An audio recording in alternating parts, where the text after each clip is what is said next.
말씀으로 세상을 치유하는 SLC.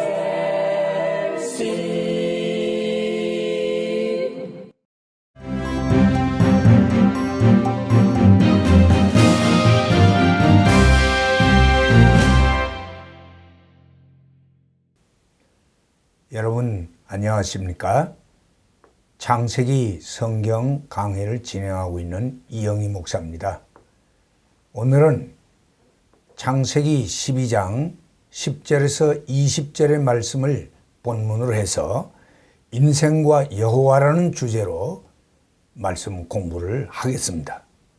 우선 오늘 주어진 본문의 내용을 간략히 살펴볼 필요가 있습니다.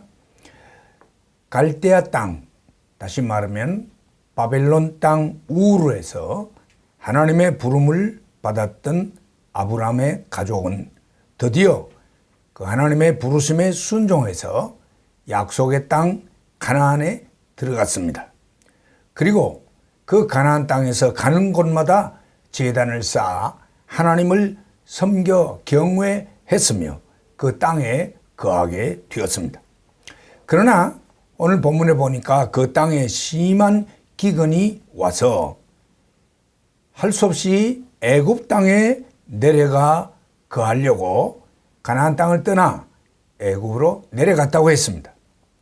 그런데 그의 아내 사레가 너무나도 아름다웠기 때문에 틀림없이 애굽 땅에 내려가면은 그 아내의 연고로 그가 죽임을 당할까 염려하게 되었고, 그것이 두려운 나머지 아브라함은 자기 아내와 더불어 의논하기를 이제부터 당신은 나의 누이라고 하기로 하자, 아내 대신에 누이라고 하기로 하자, 이렇게 서로 정하게 되었습니다. 과연 사레의 아름다움은 너무도 출중했기에 즉시 소문이 났고 결국은 바로의 궁으로 취하여 드리게 되었습니다. 그리고 아브라함은 사레의 연고로 바로로부터 극진한 대우를 받게 됐고 양과 소와 약대와 노비를 얻게 되었다고 말씀했습니다. 그러나 여호와께서 사레의 연고로 바로와 그의 집에 큰 재앙을 내리셨다고 했습니다. 그래서 그 재앙의 연고로 결국은 사레가 아브라함의 누이가 아닌 아내라는 사실을 알게 된 바로는 아브라함을 불러 책망했고 사레와 모든 소유를 주어서 돌려보내게 되었습니다. 우리는 여기서 비록 하나님의 특별한 택함을 입은 아브라함이었지만 삶의 상황과 형편 때문에 어쩔 수 없이 실수하고 범죄하는 그런 타협하는 인간의 본질적인 모습을 보게 되는 것입니다. 아브라함이 믿음의 조상이었지만 이런 어떤 특수 형편에서 어쩔 수 없이 인간의 그 본질적인 모습을 보여주고 있다는 것입니다. 아울러서 여기에는 아브라함이 그렇게 믿음 없는 못난 모습을 보였음에도 불구하고 여전히 바로를 재앙으로 꾸짖고 아브라함에게는 물질로 복을 주시고 형통케 하시는 참 자비로우신 하나님의 모습을 선명하게 보여주고 있습니다. 그래서 여기에 우리는 한쪽에는 끊임없이 범죄하고 부족을 연발하는 인간의 모양과 또 한쪽에는 그럼에도 불구하고 끊임없이 용서하시고 자비를 베푸시는 그런 하나님의 모습을 통해서 인생과 여호와 이 두 모습을 극명하게 대조시키는 것을 볼 수가 있습니다. 우선 우리는 오늘 본문에서 인생 아브라함에 대해서 좀 생각을 하겠습니다. 첫째로 우리는 애굽으로 내려가는 아브라함의 모습을 보게 됩니다. 애굽으로 내려간다는 의미가 무엇인가? 그것은 하나님이 약속하시고 정하신 땅에서 다른 곳으로 떠나간다는 뜻입니다. 그것은 하나님의 약속과 은혜를 지키지 못한다는 뜻이요. 하나님이 그 땅에 거하라고 했음에도 불구하고 순종치 못하는 그런 불순종의 의미가 있는 것입니다. 애굽으로 내려간다고 했습니다. 그것은 지리적으로 남아한다는 의미가 있기도 합니다만 영적으로 격화되고 침체되는 것을 의미하는 것입니다. 우리가 지리적으로 볼 때에 이 가나안 땅은 애굽보다는 위쪽에 북쪽에 위치해 있습니다.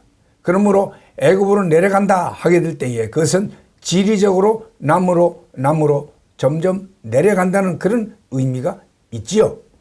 그러나 아울러서 여기 내려간다는 것은 언제나 영적으로 침체되고 또 격화되는, 영어로 degradation, 점점 내려가는 그런 상황을 나타내 보여주고도 있는 것입니다.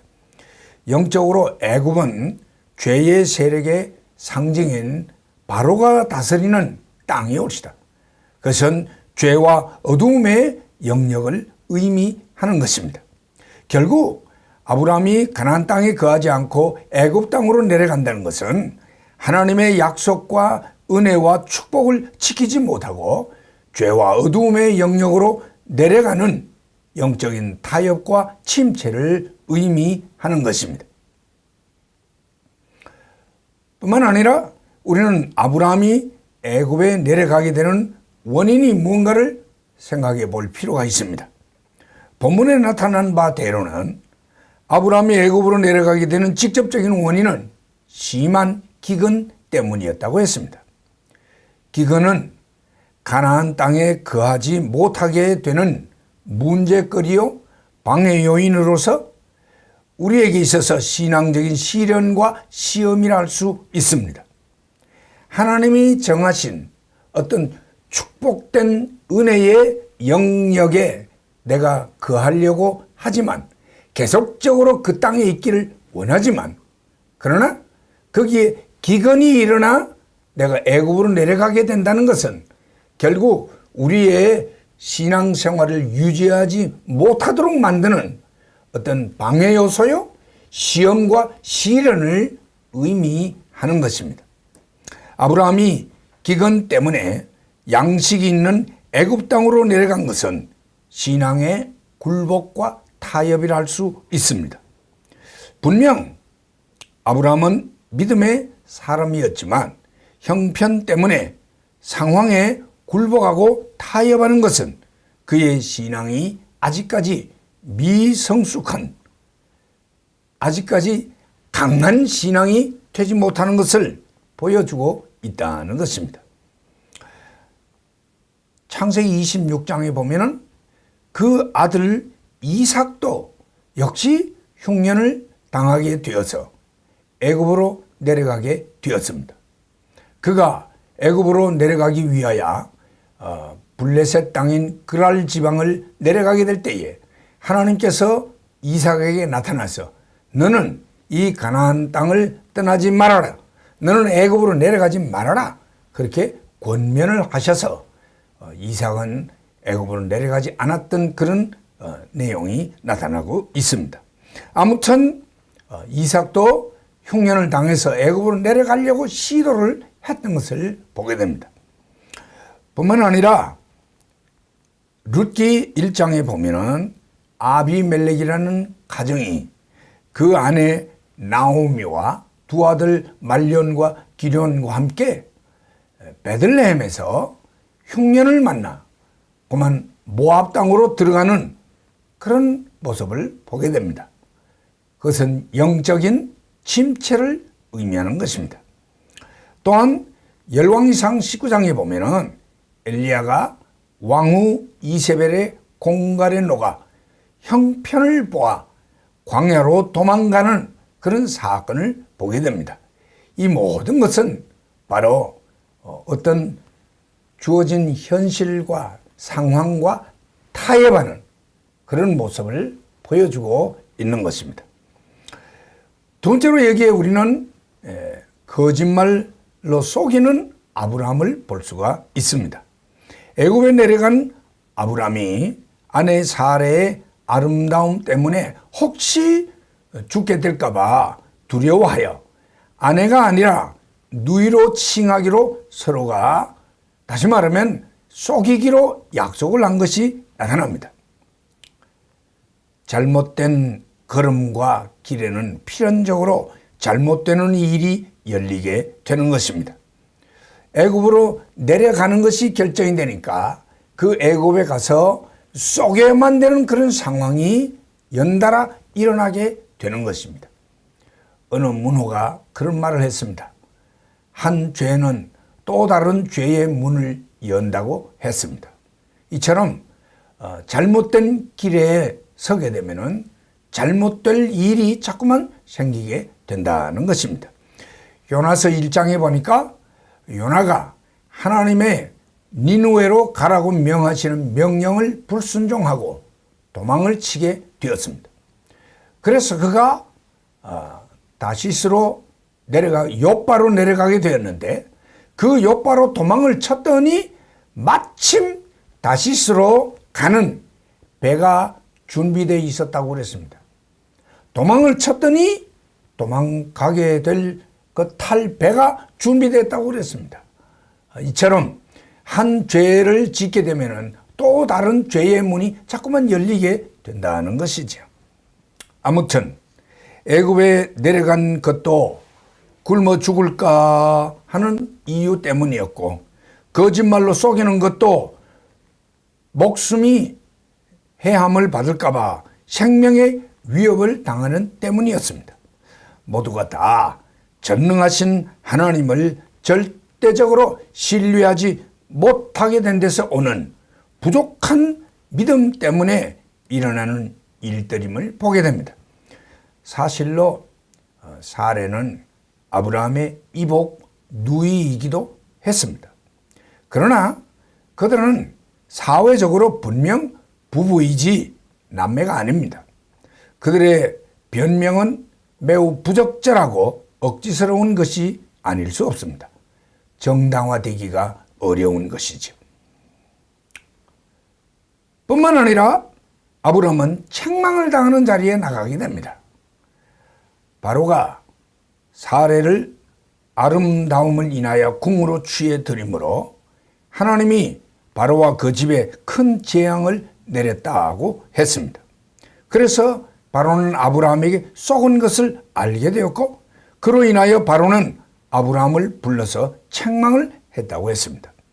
네가 어찌하여 나를 이렇게 대접하였느냐? 네가 어찌하여 그를 네 아내라고 내게 구하지 아니하였느냐? 네가 어찌 그를 누이라고 하여 나로 그를 취하여 아내를 삼게 하였느냐? 여기 보니까 네가 어찌하여 세 번이나 반복이 되고 있는 걸 보게 됩니다. 이런 표현은 그것이 얼마나 통렬하고 강력한 책망인가를 보여주고 있습니다. 하나님의 택한 백성인 아브라함이 하나님을 알지 못하는 바로 왕에게 책망을 받고 있다는 것입니다. 그것은 신자가 불신자에게 통렬하게 비판을 당하고 책망받는 모습을 보여주고 있습니다. 오늘날 우리도 이런 경우를 당할 때가 있지요. 참 세상을 비판하고 판단하고 책망해야 할 하나님의 자녀가 오히려 하나님 알지 못하는 불신 세상을 통하여 책망받고 비판당하는 이런 일들이 있다는 것입니다. 아무튼 본문에 나타나는 아브라함은 애굽으로 내려가는 아브라함이요, 또한 거짓말로 속이는 아브라함이요, 불신 인생에게 책망당하는 그런 아주 못난 아브라함의 모습으로 나타나고 있다는 것입니다. 자, 그러면 이제 이것에 대한 여호와 하나님은 어떤 모습으로 나타나는지 살펴보겠습니다. 이렇게 아주 신앙의 죽을 쓰고 있는 아브라함에게 하나님은 어떻게 하셨는가? 17절에 보니 사레를 취해간 바로와 그의 집에 재앙을 내리심으로 그 바로의 잘못을 경고하고 있는 걸 보게 됩니다. 여기 재앙을 내렸다 했는데 이 plagued, 이 말은 역병으로 치셨다는 뜻입니다. 하나님은 범죄하고 부족한 아브라함임에도 불구하고 그를 보호하시고 더 이상 잘못되는 것을 막기 위하여 바로와 그 집을 역병으로 쳐서 막았다고 그렇게 말씀하고 있습니다. 16절에 보니 사례의 연고로 바로가 아브라함을 후대하여 양과 소와 노비와 암수 나귀와 약대를 얻게 하셨다고 했습니다.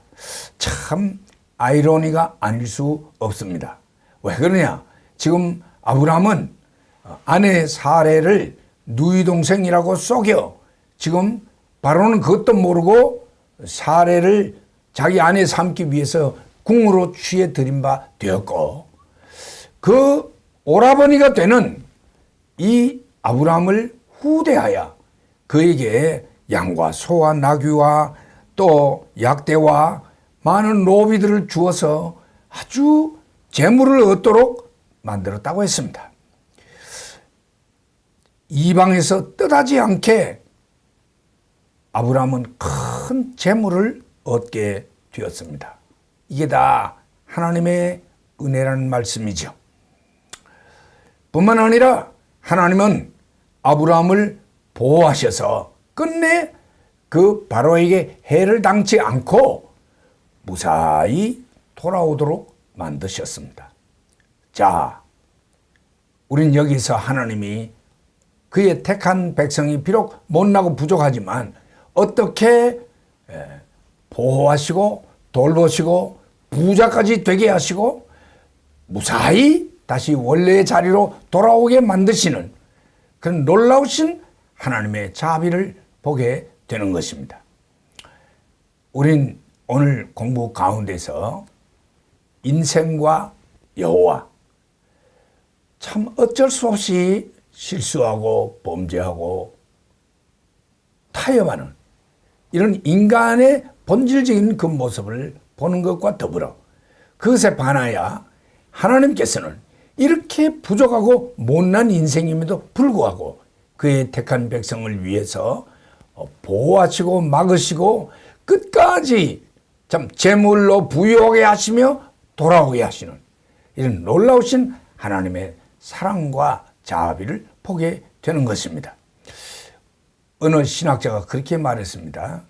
끊임없이 범죄하는 것은 인간의 본 모습이요, 끊임없이 용서하시는 것은 하나님의 본 모습이다. 그렇게 말했습니다. 여러분, 참 오늘도 변함없이 우리를 사랑하시는 하나님을 바라볼 수 있는 우리 모두가 되기를 주의 이름으로 축원합니다. 할렐루야.